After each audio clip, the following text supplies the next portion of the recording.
it's Capricorn Venus here. Got a new haircut, but I wanted to pop on here because I just want you guys to prepare in your relationships and your decisions and your friendships when you go into a new rental property, all those kind of situations.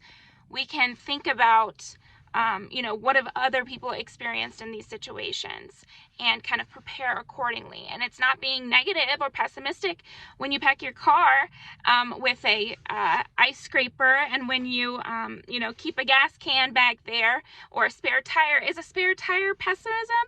No, it's just being smart.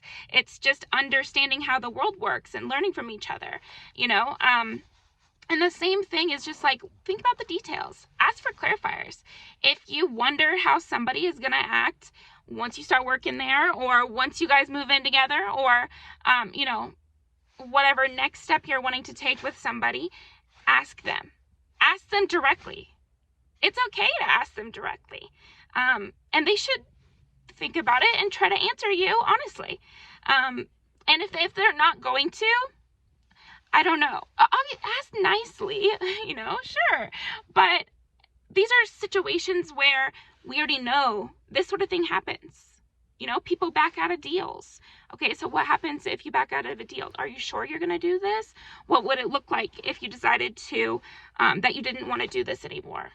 How can I anticipate how you're feeling about this? Or asking a boss, what kind of things do you do if what's the punishment, or what's the downside of not making my numbers? What happens then? What would happen if this happened? And just ask the people around you, look into things when you're applying for a program. See the whole process, look at the details and really know what you're getting yourself into when it comes to anything. And set yourself up in a way where if the worst happens, you're still okay, or at least make sure you trust in a very real, not theoretical way, but in a real way of you've seen them do it before. The people in your life, or the people that you're going to be relying on for your money, your housing, your mental stability, all of those things. Look into it like you're buying a car, but for everything, it's good to ask clarifying questions. Get used to being brave and just directly asking. You're going to save yourself so much trouble. You're going to save yourself so much time and trouble and heartache if you just ask people, because often people will answer you, and then you'll know if you like their answer or not, if those terms work for you or not. But if you go into things blindly, I'm not talking to trusting people, okay, but I'm saying into things that are binding blindly, you're setting yourself up. That's self-sabotage. You can't just go in with nothing.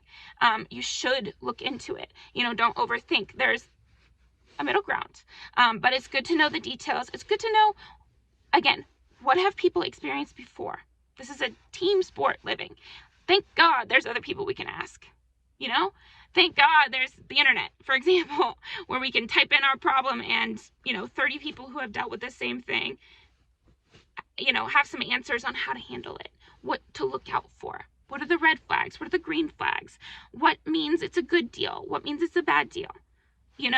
What to look for, the details.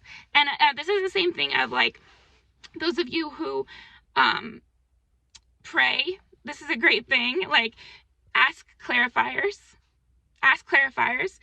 What would cause me to be the happiest? That sort of thing when you're manifesting as well.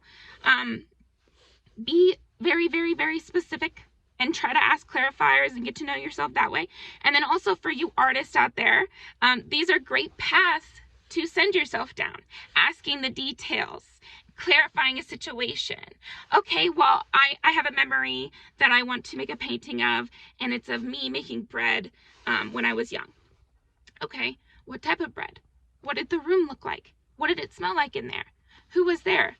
What were your little emotions as a child?